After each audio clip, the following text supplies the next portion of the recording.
Prokuroria e Firit ka kërkuar në total 37 vite burg i 6 muaj për 2 autorët e dyshuar të vrasjes së 20-vjeçarit Grebi Huci në mars 2024 pas një sherrri që nisi në rrjetet sociale.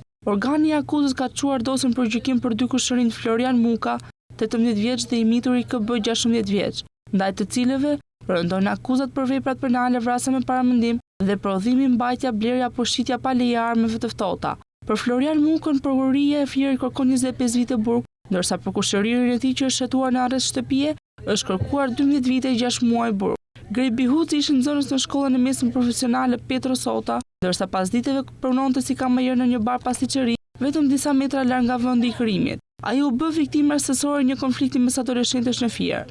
Para ditën e 19 marsit, sapo kishte mbaruar mësimin dhe u thirrë në telefon nga shoku i tij i mitur, i cili ishte në telashe. 19 adoleshentë të moshës 15 deri në 20 vjeç u përfshinë në një konflikt fizik para hotelit Fieri, me zanafill një thik që autori Florian Muka ja kishte dhënë miku të grejt për ta mbajtur, me të drejtë kthimi.